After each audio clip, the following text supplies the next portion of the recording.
You are welcome into the second hour of Deise Today. It's Maria in for Damien. He should be back with you tomorrow. Somebody texted in to say, I am 30 this year, and last year I decided to cut my hair short to a pixie style. Yes, it is short like a boy wears his hair, but the amount of rude comments that I got, hold on, the screen's just jumping on me, the amount of rude comments that I got is unreal. For the first few months I avoided going out in public, or I would wear a hat, even though I loved my hair and how I looked. Society judged me and were not afraid to say it when I would walk past. Yes, now I have learned that it's their problem, not mine, but still it can knock your confidence no matter what age you are. We live in a very judgmental society. It is very sad. That's come into 083 3333 975. Now we're going to be talking about other things before the show is out, but next up in this hour I have Frank Graney, who's News Talk's court correspondent, on the line. You're very welcome back to the programme, Frank. Thanks. Good morning, Maria. Good morning to you. This case, the Patricia O Connor murder trial, would just get you to update us on that. Sure. Well, it might be just worth reminding your listeners about the charges that each of the individuals are facing. They've all pleaded not guilty to these charges, and also it might be helpful to just give a warning because some of the details contained in this case may be distressing to some of your listeners. Kieran Green is a 35-year-old man who was on trial accused of murdering Patricia O Connor at the home they shared at Mountain View Park in Rathfarnham on May 29th, 2017. 3 others are also on trial. None of them are facing murder charges. Mr. Green is the only one that is facing a murder charge. The other 3 are accused of impeding his apprehension or prosecution. They include Patricia's daughter and Mr. Green's partner, Louise O'Connor, Louise's daughter, Stephanie, and Stephanie's father, Keith Johnston. They have all pleaded not guilty to the charges. Keith Johnston is facing 2 of those charges and he denies both. Now, the prosecution closed its case yesterday, but before they did, Mr. Green's defence barrister cross-examined the senior investigating officer in the case, a man called Inspector Brian O'Keefe, who agreed with Conor DeValley, the senior counsel representing Mr. Green, that when Mr. Green first handed himself into Gardaí back in June of 2017, this was a few days after Mr. Green claimed that he had killed Patricia O'Connor in the home they shared in Rathfarnham. He claimed initially that she came at him with a hurl in the bathroom, that she was attacking him, that he took the hurl off her, that he hit her a number of times in self-defence. He claimed that she fell to the ground, that he did too, and that when he came to she was lying in a pool of blood on the floor. And he told Gardaí when he initially handed himself in that he then put her body into the boot of her car, that he drove to Wexford, that he buried her in a shallow grave in a field in Wexford, that he returned there a few days later, that he dug her up, that he dismembered her and scattered her remains then across the Dublin and Wicklow Mountains. And the jury has heard previously that 15 of her body parts were found in various locations across the mountains across a 4-day period in June of 2017. Now, when he handed himself in, he insisted that he acted alone at all times. However, the jury has already heard that he changed this story 6 months later and that he claimed Patricia's husband, Gus, was the one who killed her. He told Gardaí that Gus beat her with a crowbar or some sort of an iron bar while he was apparently being attacked in the bathroom with the hurl. And he claimed that Gus had forced him to take the blame because he had intervened in his defence. Now, the jury learned yesterday that Gus was arrested on suspicion of being involved in murder, but was released without charge. He has never been charged with murder. Under cross-examination, then again yesterday, Inspector O'Keefe told the court that Gus was charged with impeding the apprehension or prosecution of an offender and that he was due to stand trial for it, but he pleaded guilty to the charge a few weeks ago. The inspector accepted again under cross-examination that Mr. O'Connor admitted reporting his wife as a missing person at a time when she knew that she was already dead. OK, Frank, thanks very much for talking to me. Thanks, Maria. See you, bye-bye. That's Frank Graney there, News Talk's court correspondent. Absolutely tragic, but fascinating case there, that the particular trial. Some more of your comments in.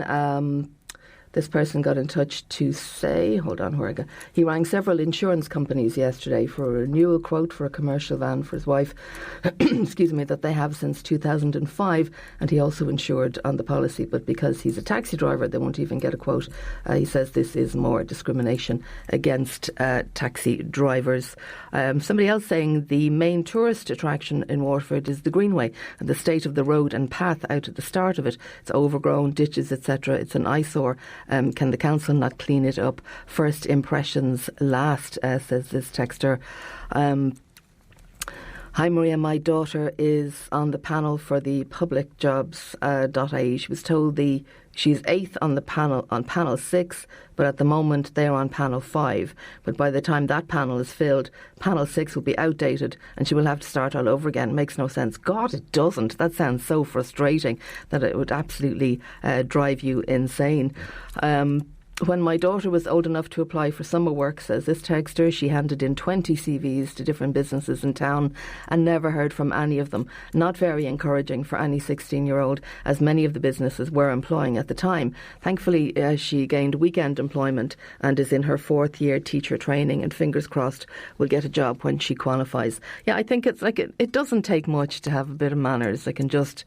particularly if it's a 16-year-old, walking around the place, delivering the CV, trying to get work, and that you wouldn't go, here, I'll just give her a call and say, a little bit of encouragement, we're not hiring at the moment, but thank you very much for showing initiative, blah, blah, blah, and a bit of encouragement for them to come in, for going to the effort of, because young people get an awful lot of criticism that they don't do this and they expect everything to be handed to them and they're snowflakes and they're this, that and the other. But when somebody is making an effort, it doesn't have to be a young person, anybody who's trying to make an effort to get work for themselves, particularly if they're just on job seekers, where if you have to do anything like that, it costs money.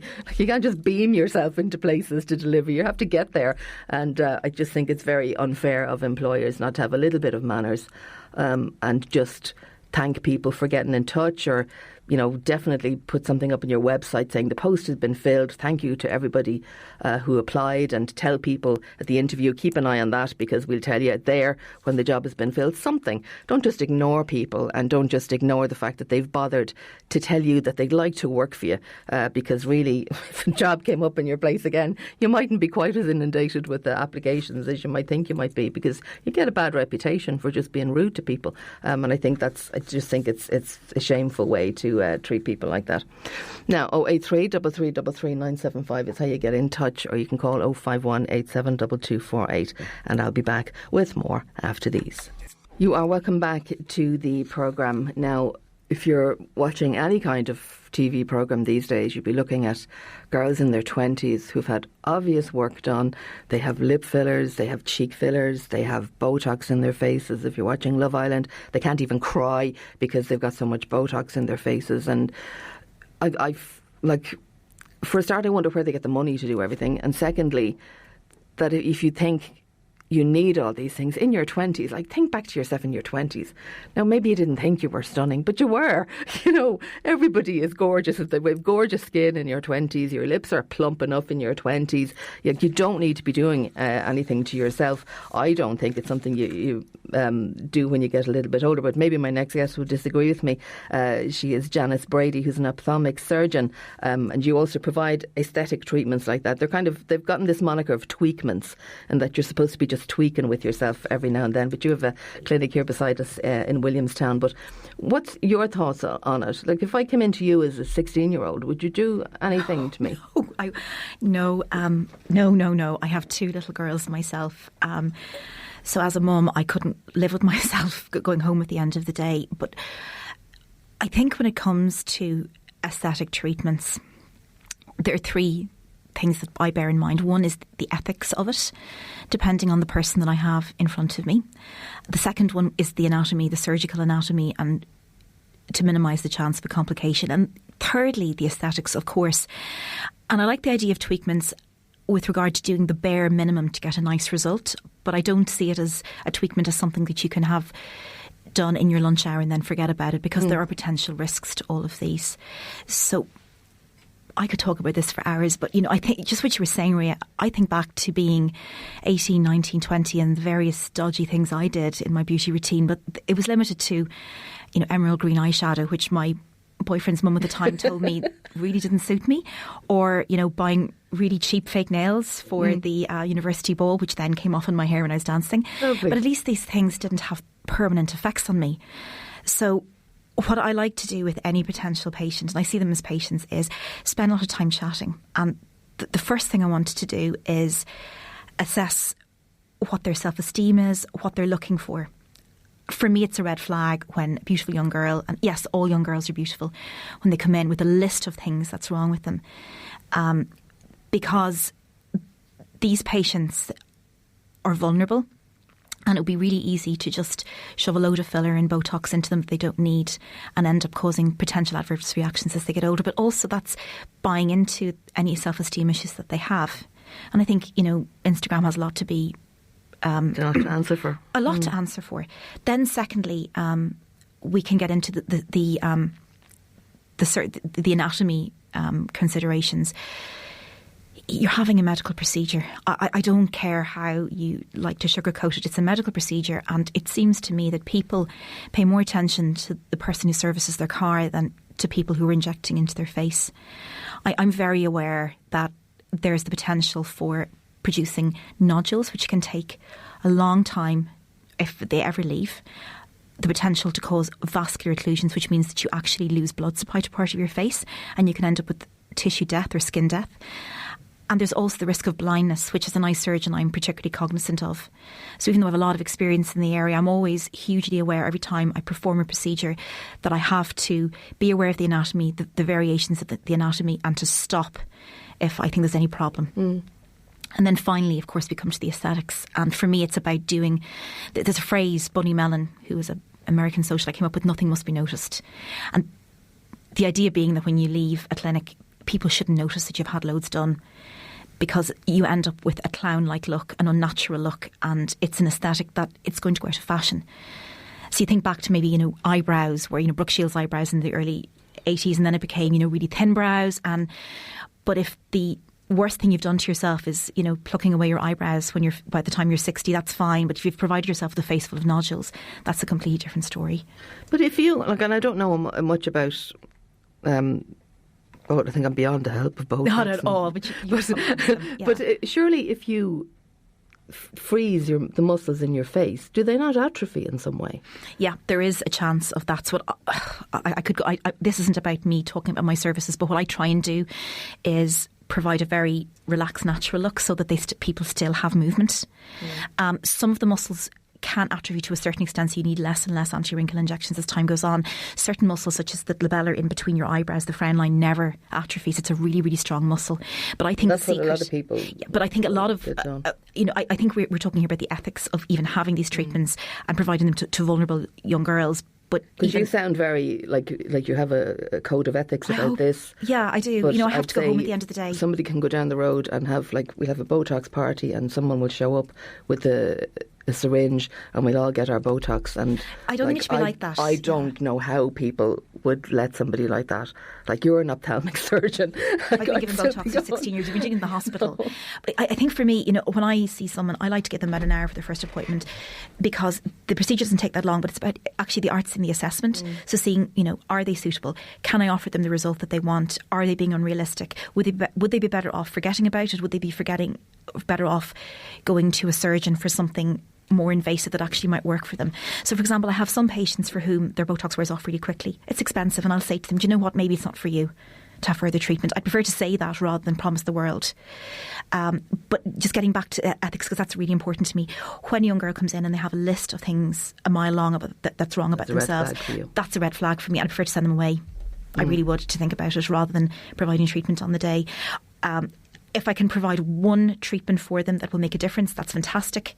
But it's a red flag for me if people come in wanting a huge amount of treatment, and it doesn't matter if they have an open checkbook. I have to live with myself when I go home that evening. Because I think that if you start messing with your face, you kind of lose sight of what your own face is. You say, OK, my lip fillers need doing again. So you get your lips done, and I'd like them a bit bigger this time. But you're not looking at your face in its entirety. You're just looking, I have nice big lips now that I like. And you're not looking. And then you get cheek fillers, and your whole face I think an awful lot of their faces have this kind of, like, Identikit look. Yeah, it's an identikit look. They all look the same. Quite angular looking and and I look at myself and I have a round face and I have a little nose that sticks up, and I could theoretically give myself loads of filler into my nose, but this is the nose I was born with. I'm actually quite fond of it. I have, as I said, a round face. That's the way I was when I was 14, 15, when I was a size 8, which I'm not anymore.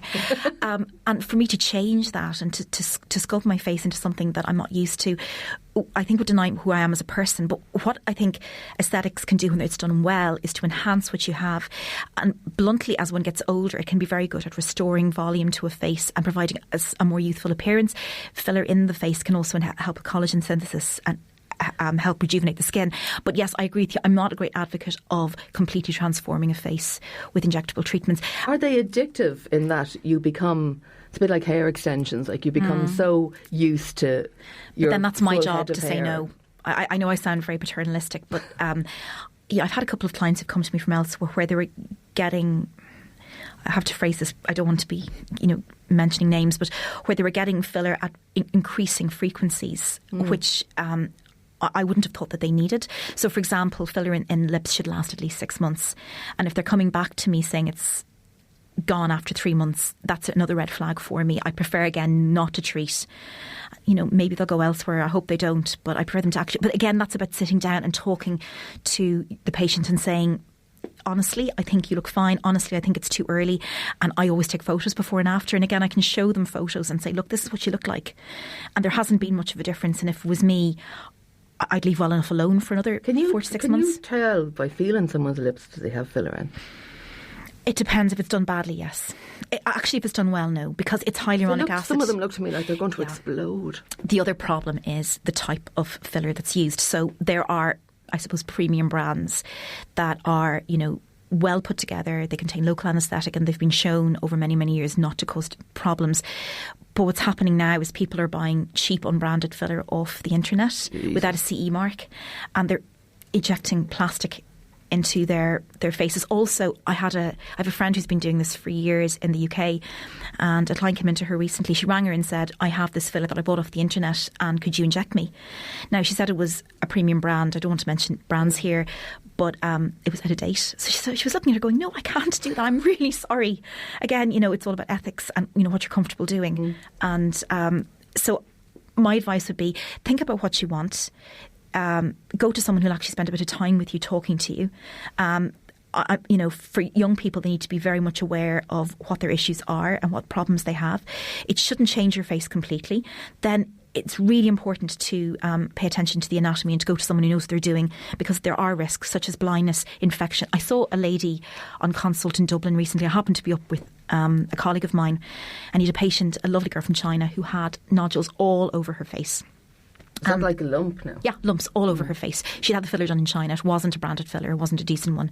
And he had a treatment that he could offer. And she was really upset about this, because I think she thought he could wave a magic wand and get rid of it as if it had never happened. He couldn't do that. He had to be realistic about what he could offer her. I don't advertise the fact that I deal with complications. I frequently do. They're very technically difficult, and it's usually much more difficult to deal with a complication rather than to have it done properly in the first place. And would things like, people who have fat sucked out of their jawline for more sharpened jawline, does that kind of thing come under the heading of tweakment, or is that a step up? I say tweak in that I don't use tweakment myself very often. I like the idea of doing the bare minimum so that it's not noticed. But no, they're all medical procedures, and they're very. I could go on for hours, but you can have liposuction here, which is a surgical procedure requiring that you wear a compression garment afterwards with potential risk of infection. There are some fat dissolving injections that do work. They can cause a lot of bruising. You're not going to go out after a fat dissolving injection looking as if you've had nothing done. And again, it's important that this is discussed with the patient, that it takes a number of treatments, that you will be bruised underneath, to go through the potential risks of any procedure. And also, in my opinion, to go through the ways in which I minimise the risks to my patients, so that they are cognizant of what they're having done, and that they know that I've taken the time to train and to put procedures in place to minimise the risks to them. You have to treat them with respect, Yeah, and I really do. My heart goes out to the ones in their 20s. Yeah, I do getting too. This done to the extent that we see on programmes like Love Island, where their foreheads are tight. And, but it shouldn't be bad Botox. That's bad. That frozen look is gone. I sometimes think for young girls, because they're young and they're probably as stupid as I was when I was 18, I'm sorry, it's almost like a status symbol. I've had Botox, so it should be really obvious. It shouldn't be obvious when you have it done. It really shouldn't. That frozen forehead look is so 1998. It really is. But as a mum, we discussed before I came on air, I have a 6-year-old and a 3-year-old at home, and the last thing I want them to be doing is coming to me when they're 18. And I'm not an advocate of that very obvious look myself. These aren't people that I look forward to coming into my clinics, and I try and talk them down from having a very obvious look. I really do. Because I just think that sometimes when you do things to your face, you'll never get your own face back. Yeah. Do you know what I'm saying? Like that I look back at photos of myself now when I was in my 20s, and I have a round face, and it was all, I probably thought at the time, like I was there was something wrong with me. I did too. Wrong with and me, I look back now and think, what was I thinking? And you wish, like at the risk of sounding like an old granny, like you wish you could just go, look, trust me, you're going to look back on yourself now and realise how gorgeous you were. And if you get all this overwork done and don't do it properly, you're going to look back at yourself and go, what the hell was I thinking? Well, funnily enough, you can dissolve filler. So, for example, Courtney Cox had a load of her filler dissolved because she wasn't happy with the fact that she'd become addicted and she was getting too much. So again, it's about trying not to have that done in the first place. And what happens when you dissolve it? Does your face not sag then? Well, funnily enough, if you think about, say, 1 ml of filler, 1 ml is about that much.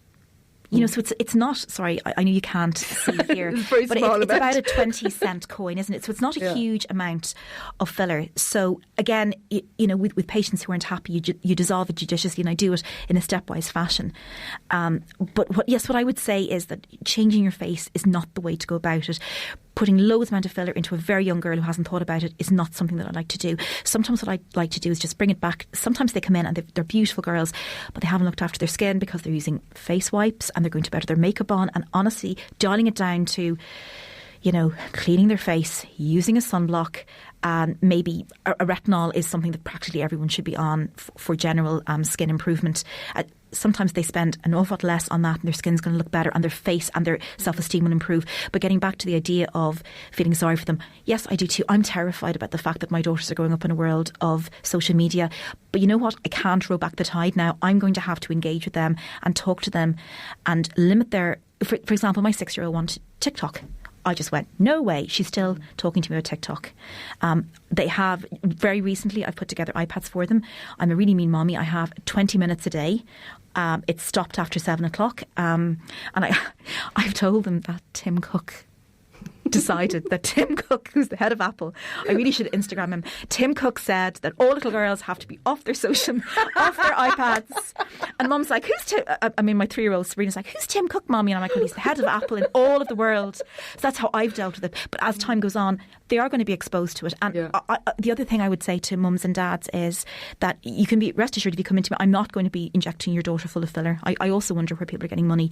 But you have to have conversations with your girls.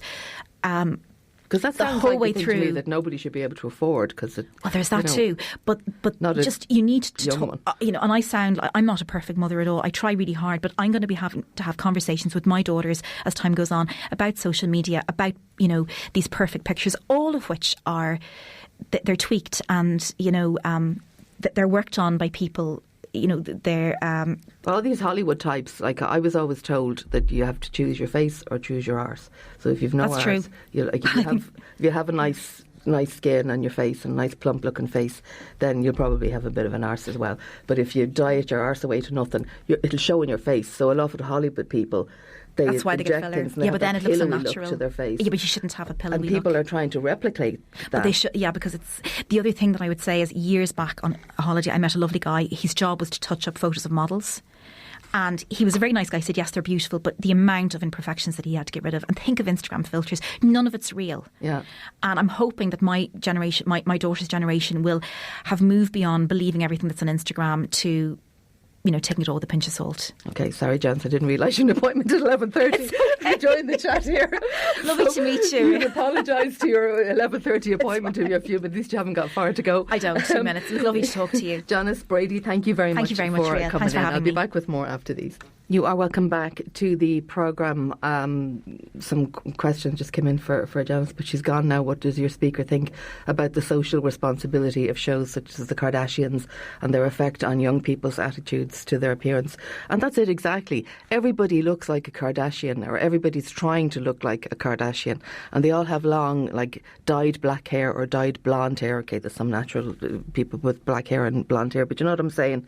All the extensions, like, are heads full of extensions. Very, very few people that you see in any walk of life these days on TV. It's just their own hair that they're using. But they have all the extensions, the nails, and their faces are certainly different than they were 2 to 5 years ago, and it keeps happening, and everybody wants to look like a Kardashian. And I don't know, if even the Kardashians don't look like the Kardashians anymore. They've had so much work done.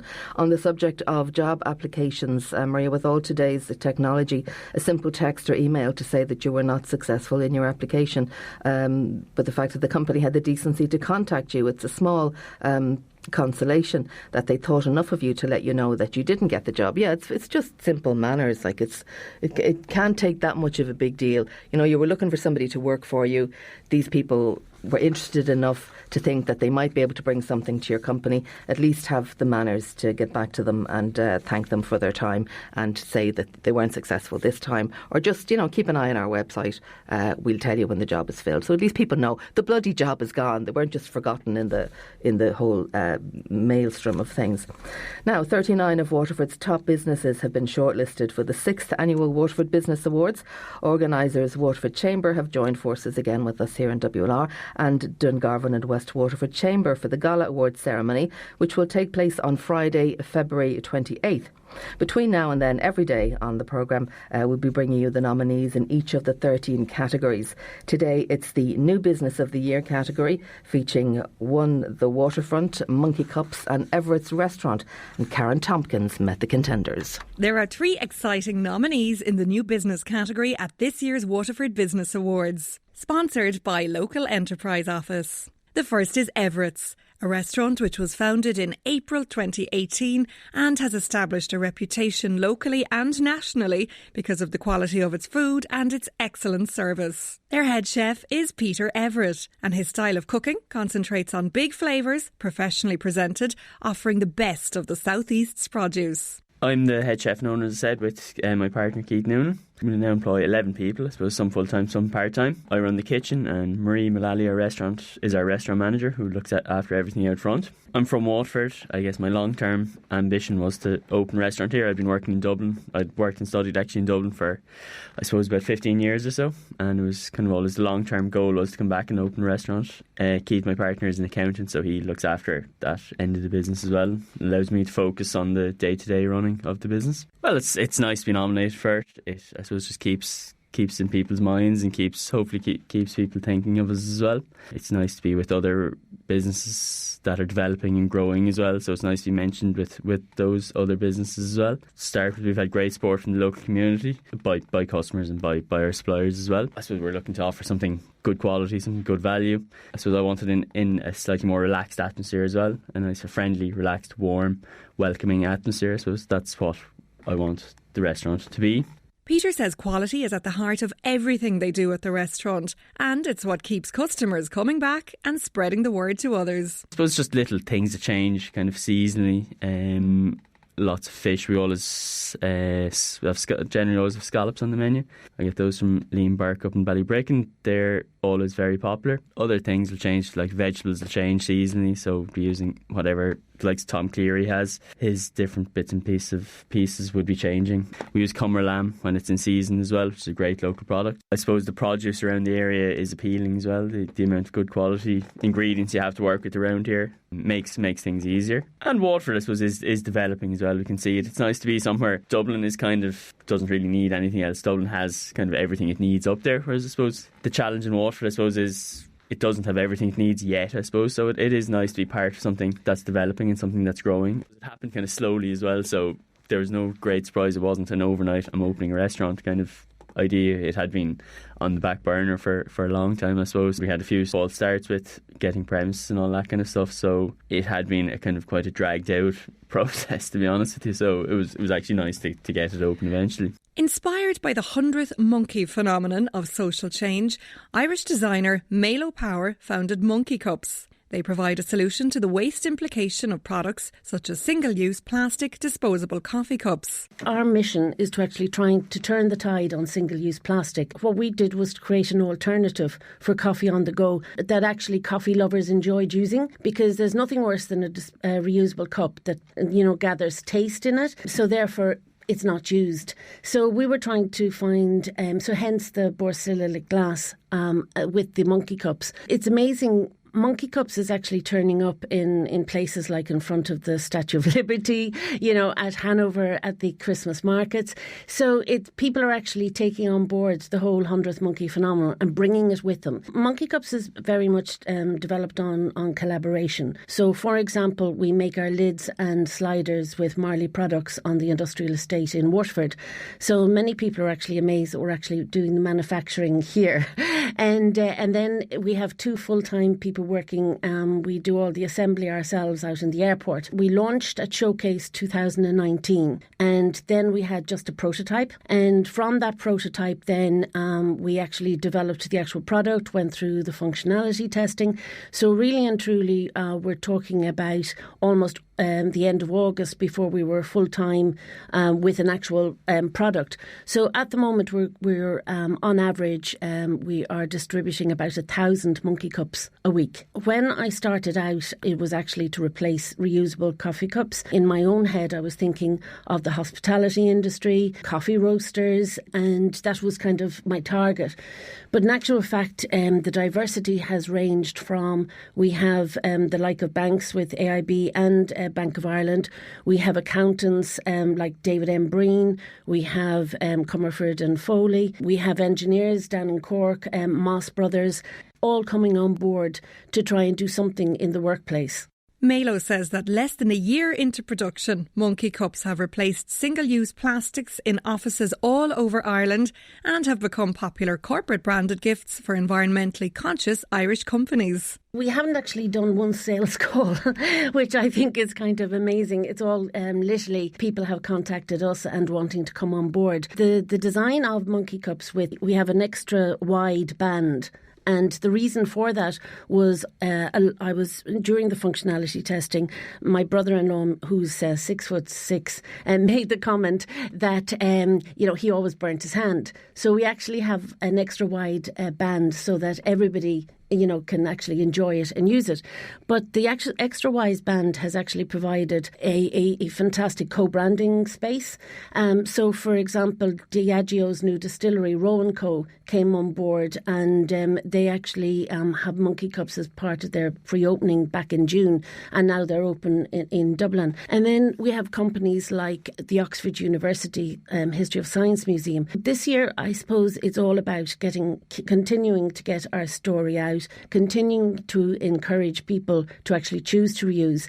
The awards are a fantastic opportunity for us, to tell our story, to tell about manufacturing in Waterford and job creation, but also to encourage other people to maybe look in their workplace and see what can we do.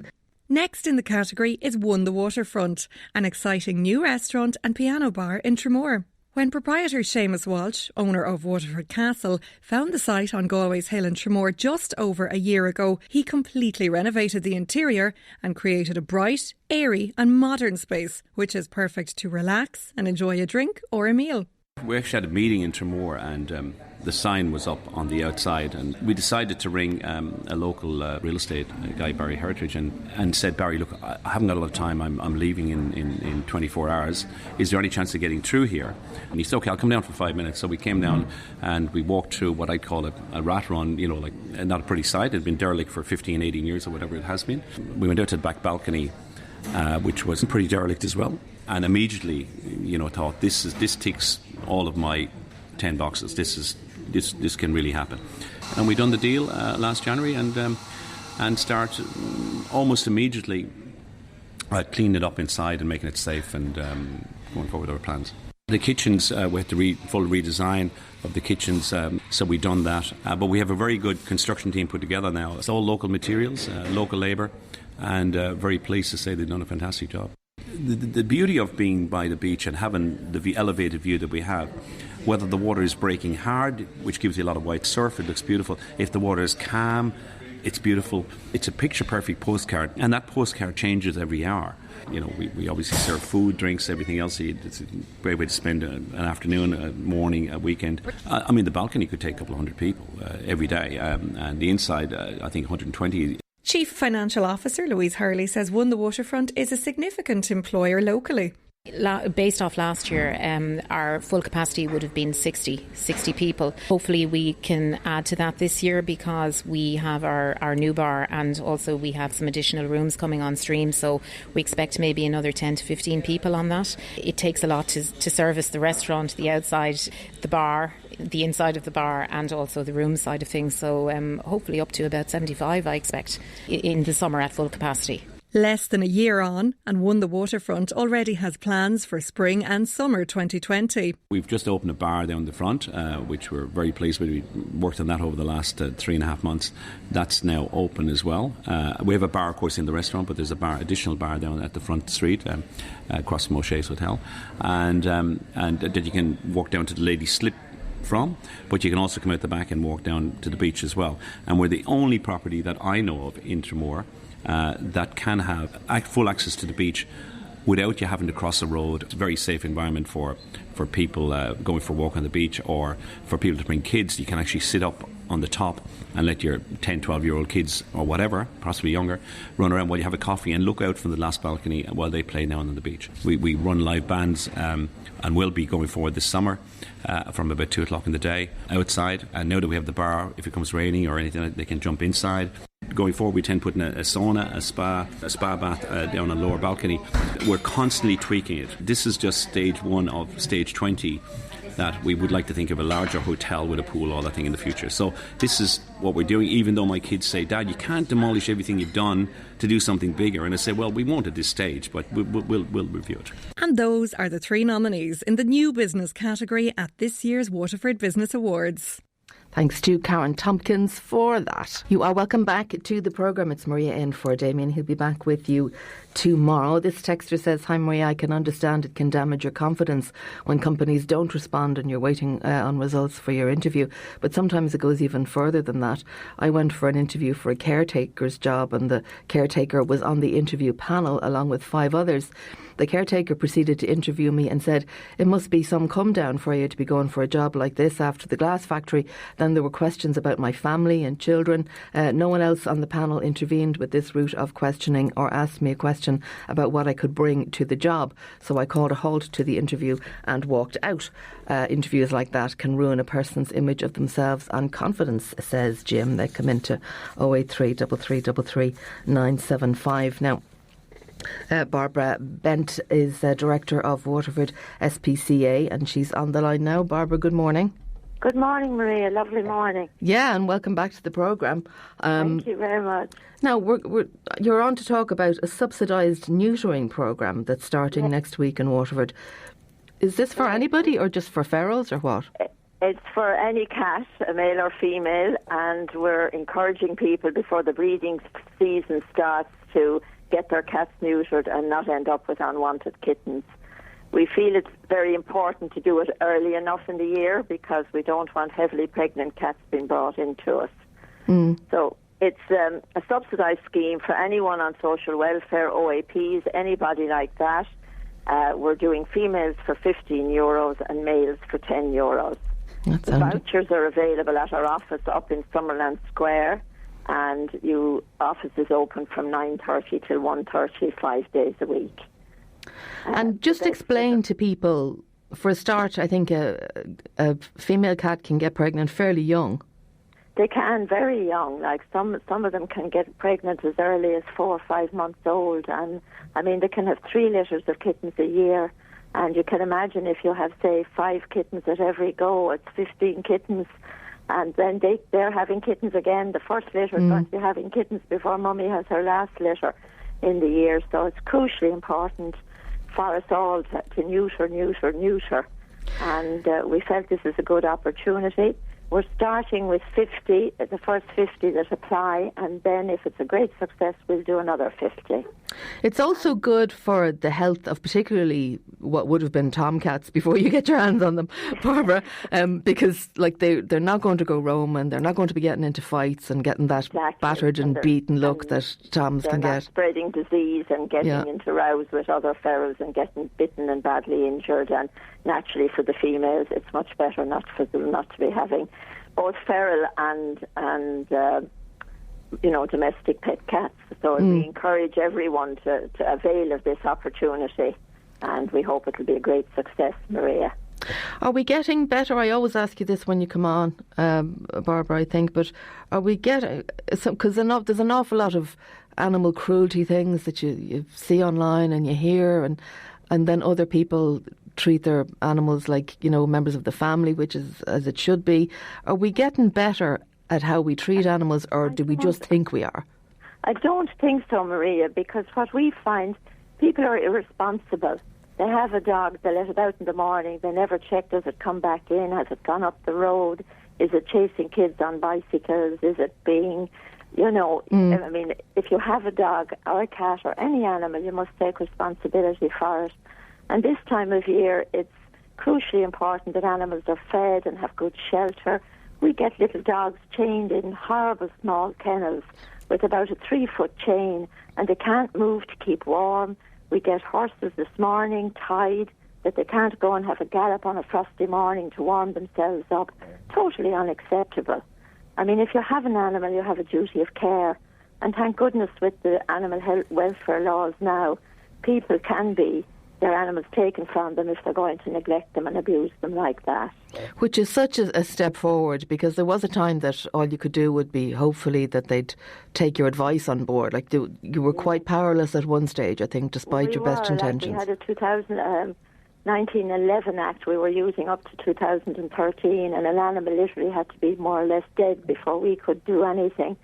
And we have an authorised PCA inspector in Waterford, co-funded by the Society for the last 4.5 years, and she's authorised. Alice can go in when we get a complaint. She can act immediately, and if the animal needs to be seized legally, she's entitled to do that. And this has been a huge benefit to getting a quick result when animals are suffering. I mean, you wouldn't believe, Maria, we get little Pomeranians tied in kennels, standing in mud up to their knees, miserable, wet, no beds in their kennels. I mean, I can't understand how people have no feelings. Like, why have a little dog and treat it like that? I don't get it either. There's a thing on Facebook that has a picture of you've probably seen it, it has a picture of a dog on a chain and saying if this is your dog, he's not your pet, he's your prisoner.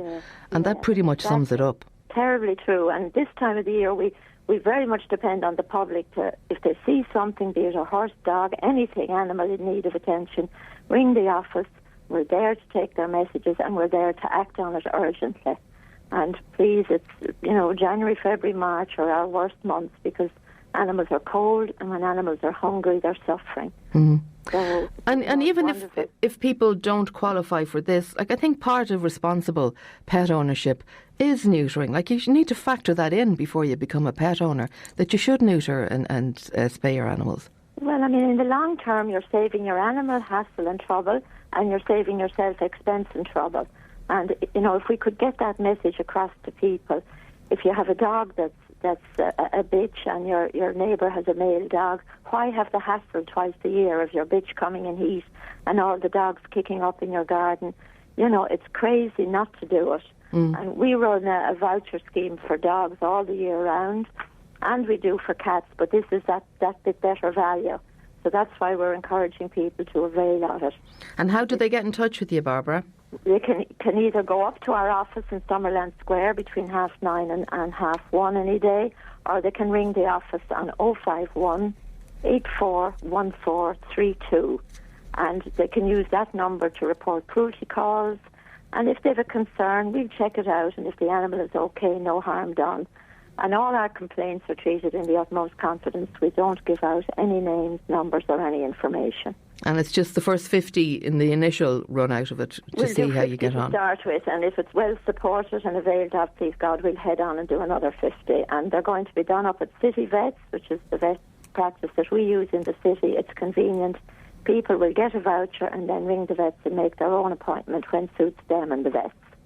Do you have to have a particular mindset to do a job like yours, Barbara? Because I don't click on things that show animal cruelty, because I know I'll be thinking about it all night, and it'll kind of stick. I mean, disturbing when you go to a situation and you can't change it immediately, that you have to go through a long procedure to rectify it. And that's why the authorised inspector, and we can't say it often enough, Maria, Alice is authorised. She has the same authorisation, actually better than a Gardaí. And she can go into a garden, she can go into a field, she can act. She's not waiting for the guards, waiting for a vet. And that's a huge benefit to Waterford and South Tipperary. We cover both. And she can get on with the job immediately if we find something that's seriously wrong. Does she cover all that by herself, Barbara?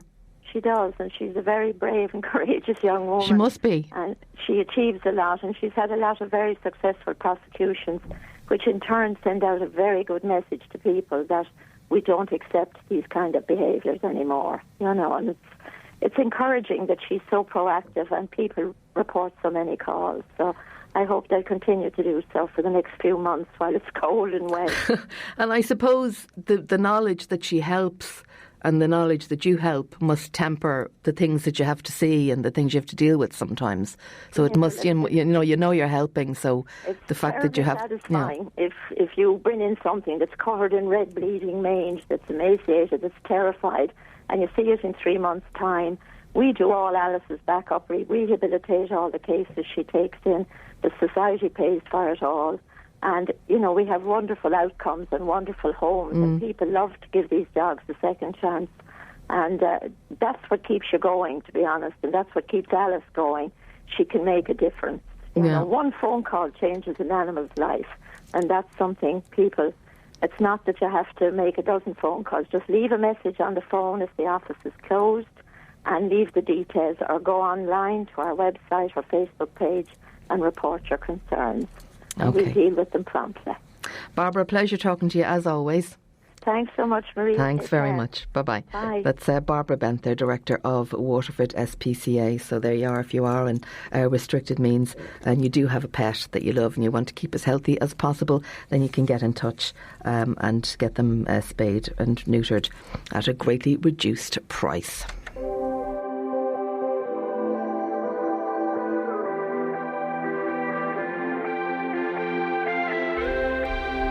You have been listening to Deise Today. The programme is produced by Julie Smith. I was just in for Damien today. He should be back with you tomorrow.